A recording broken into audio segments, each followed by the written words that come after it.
আসসালামু আলাইকুম ভিউয়ার্স, কেমন আছেন সবাই? সঠিক নিয়মে ফুল লেকার করার পদ্ধতি জেনে নিন আজকের এই ভিডিও থেকে। তো ভিডিওটা সবাই শেষ পর্যন্ত দেখবেন। তো আজকে আমরা দেখাবো লেকার পলিশ করার জন্য শুরু থেকে কি কি কাজগুলা করতে হয়, কি কি প্রসেসগুলা মেনে কাজ করতে হবে, এই বিষয় নিয়ে আজকের ভিডিওটা। তো ভিডিওটা সবাই শেষ পর্যন্ত দেখবেন। আর আজকে ভিডিওটা যদি আপনি আমার ফেসবুক পেজ থেকে দেখে থাকেন, অবশ্যই আমার পেজটিকে ফলো করে রাখবেন। আর যদি ইউটিউব চ্যানেল থেকে দেখে থাকেন, অবশ্যই আমার চ্যানেলটিকে সাবস্ক্রাইব করে পাশে থাকা বেল আইকনটি প্রেস করে দিন। তো শুরুতেই আপনাদেরকে সুপার গ্লুটা মারতে হবে। যদি আপনারা খাটের মধ্যে লেকার পলিশ করেন, ভালো করে সুপার গ্লুটা মারতে হবে, ঠিক আমি যেভাবে মারছি।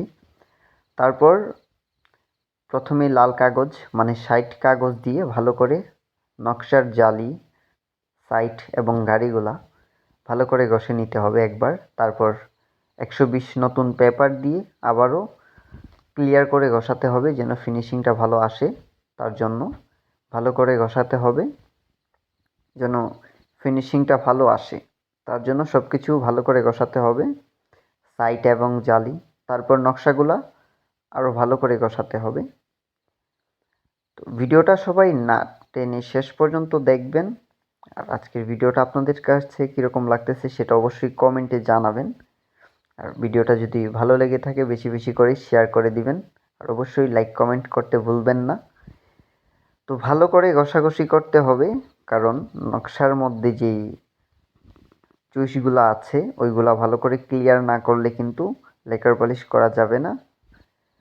তো ঘষানোর পর ক্লিয়ার সিলার মারার জন্য আপনারা ক্লিয়ার সিলার মিক্স করবেন কিভাবে, এই বিষয়ে এখন দেখাবো। তো তার জন্য আপনারা প্রথমে নিয়ে নেবেন 1 লিটার ক্লিয়ার সিলার। এই যে 1 লিটার ক্লিয়ার সিলার আমি নিচ্ছি।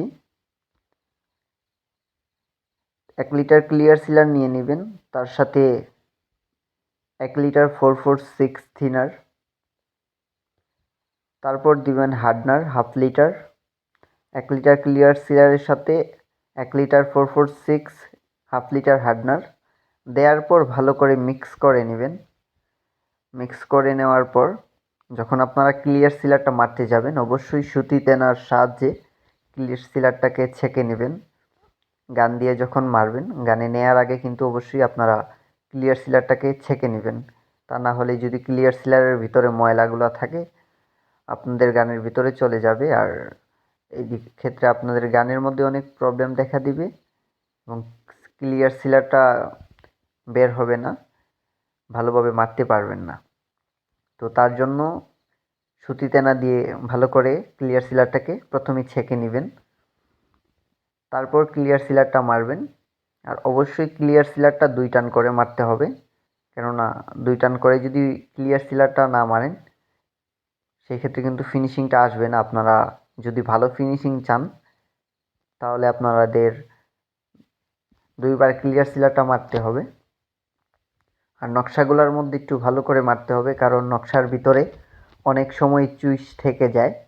চুইস থাকার কারণে কিন্তু ফার্নিচারের সৌন্দর্য নষ্ট হয়ে যায়। তো তার জন্য আপনারা ভালো করে ক্লিয়ার সিলারটা মারবেন। আজকের ভিডিওটা আপনাদের কাছে কীরকম লাগতেছে সেটা অবশ্যই কমেন্টে জানাবেন। বেশি বেশি করে শেয়ার করে দিবেন। ক্লিয়ার সিলারটা যখন আপনারা মারবেন তখন ক্লিয়ার সিলার মারার সময় গানের যে হাওয়াটা ওইটা মিডিয়াম রেখে মারবেন, বেশি হাওয়া দিয়ে মারবেন না। বেশি হাওয়া দিয়ে যদি ক্লিয়ার সিলারটা মারতে যান সেই ক্ষেত্রে আপনাদেরই প্রবলেম হবে, সিলারটা লাগবে বেশি, প্লাস বেশিরভাগ ক্লিয়ার সিলারটা কিন্তু বাতাসের সাহায্যে উড়ে যাবে, দাস দাস হয়ে যাবে।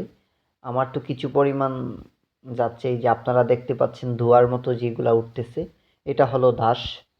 তো ক্লিয়ার সিলারই আর কি দাস যেটা।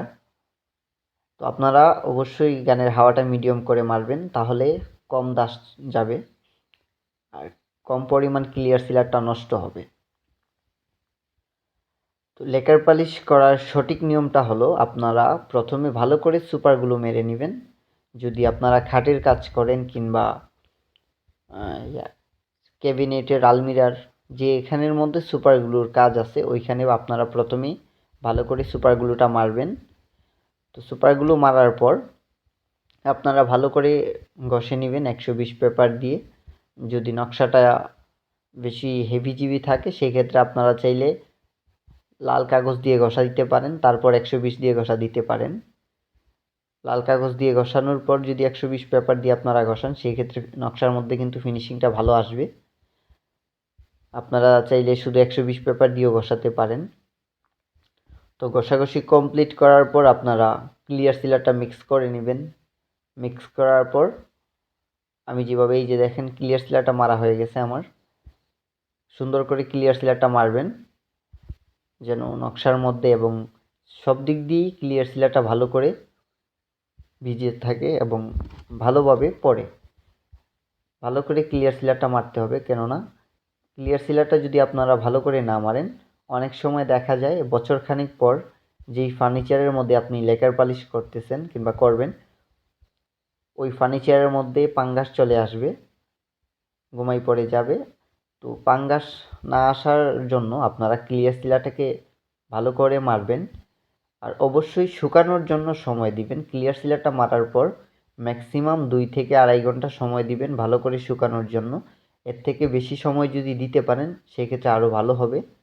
তো আপনাদের যদি তাড়াহুড়া থাকে তারপরেও আপনারা ম্যাক্সিমাম 2 থেকে 3 ঘন্টা সময় দিবেন শুকানোর জন্য। যদি ভালো করে শুকিয়ে যায় সেক্ষেত্রে আপনাদের জন্য অনেক ভালো হবে, অনেকটাই উপকার হবে। আপনার ফার্নিচারের মধ্যে কখনো পাঙ্গাস পড়বে না। পাঙ্গাস যাতে না পড়ে তার জন্য আরেকটা বিষয় হলো আপনারা ক্লিয়ার সিলার বলেন, ব্রাউন সিলার বলেন এবং কালার ফিনিশিংটাও ভালো করে মারতে হবে, তা না হলে কিন্তু পাঙ্গাস পড়ে যাবে। এই যে দেখেন আমার কিন্তু ক্লিয়ার সিলারটা মারা শেষ। তো আজকের ভিডিওটা এই পর্যন্ত। ক্লিয়ার সিলার মারার পর দেখতে এইরকম দেখা যায়। আগামীকাল এটার দ্বিতীয় পার্ট নিয়ে আপনাদের সাথে দেখা হবে। ততক্ষণ আপনারা ভালো থাকবেন, সুস্থ থাকবেন আর ভিডিওটা বেশি বেশি করে শেয়ার করে দিবেন। আল্লাহ হাফেজ।